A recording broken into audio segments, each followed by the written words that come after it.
Is Kat Manx a white ranger or an orange ranger? I think I have the definitive answer.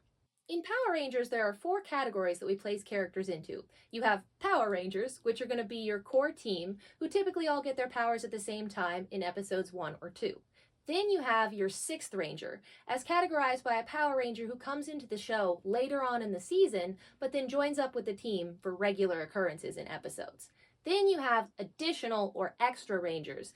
These are Power Rangers who show up. Maybe they only help the team out sporadically, maybe they're just in it for 1 episode, but they're not there all the time. And then the last category are Armored Allies. An Armored Ally is not a Power Ranger, but they're someone who has non-human abilities who helps the Rangers fight their enemies. Some of the most common debates you get into in the Power Rangers community is whether or not a character is an armored ally or an additional ranger, because the show is not always incredibly clear on what defines those things. So if you've kept up with my channel, you know that I like to place these into a category called debatable, because I don't want to spend the rest of my life arguing with someone about it. What separates a Power Ranger from an armored ally? Well, some fans would tell you that it's having a morpher, but the alien rangers of Aquitar morph without one, using presumably telepathy. I would tell you that it's your connection to the morphing grid as your power source. However, there are characters who use morphin energy, for instance, Evil Blaze and Evil Roxy from Beast Morphers, who are not considered to be Power Rangers. But if we can all agree that Kat Manx is a ranger for 1 episode of Power Rangers SPD, then what are we arguing about? Well, it's whether or not she is a white ranger or an orange ranger. In the show, Kat Manx is given an experimental morpher, which allows her to turn into a Power Ranger for only 24 hours, so she only appears in 1 episode. And we can all agree, she's a total badass, she looks super cool, she's a fan favorite. So you might be wondering, why does it matter whether or not she's a white ranger or an orange ranger? And the answer is, it totally doesn't. It totally doesn't at all. It doesn't matter, but we're going to talk about it anyway. It's fact time! If you were unaware, Power Rangers recycles footage from a Japanese show called Super Sentai. It's where they get the costume designs, the monster designs, and the general themes. In that show, the character who would become the Cat Ranger in SPD is actually based off of a swan. She's the Deca Swan, which is why she's white and orange, the white feathers of the swan and the orange beak.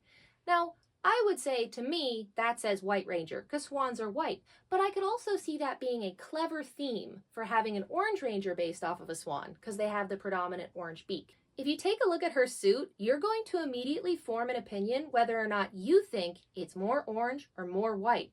I've found it's basically impossible to determine accurately which one it is, so I've decided to call it 50-50.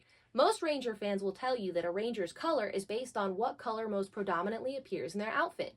But there are instances where this is not the case. The Zeo Gold Ranger, who is canonized as a Gold Ranger in the show, is predominantly black with just gold highlights. She's been categorized as an Orange Ranger in this video game. She's been categorized as a White Ranger on the Ranger Wiki. Which brings me to this, the new Power Rangers role-playing game. It's D&D for Power Rangers fans. This game is set up so that your Ranger color is essentially your D&D class, and when they released it, they released this incredibly beautiful art for each Ranger color. Now, there are already some issues that I have with this. Hasbro obviously didn't think about what they were doing, because the Blue Centurion is on the Blue Ranger page, and he is a space cop robot. So when you point to it and say, well, the Magna Defender's on the Black Ranger page, which means he's a Power Ranger, I'm gonna say the Blue Centurion's on there, so shenanigans on that. Everybody grab a broom, it's shenanigans! So when the game was originally released, there was a White Ranger class, and as you can see, the Cat Ranger appears in the background on the White Ranger page. So I was like, that settles it, we're done, we never have to argue about this again. Until, quite recently, when they released bonus classes, including an Orange Ranger and a Purple Ranger, and they have featured the Cat Ranger prominently on the Orange Ranger art. Now, since this is released by Hasbro, who owns the license to Power Rangers, this is canon, okay? This is Power Rangers fact now. It's as good as if it were in the show. So I've seen a lot of people being really excited and saying she's been officially canonized as an Orange Ranger, but they're glossing over the fact that she's also on the White Ranger page. So here's my conclusion, because at every point where I've tried to prove it either way, it's split right down the middle. Is it more orange on the suit or more white? Does she appear in more things as an Orange Ranger or a White Ranger? And now she is in the canonical Power Rangers tabletop playing game as an Orange Ranger and a White Ranger.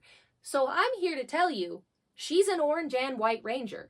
This is official. She is officially and canonically an Orange and White Ranger. I will die on this hill.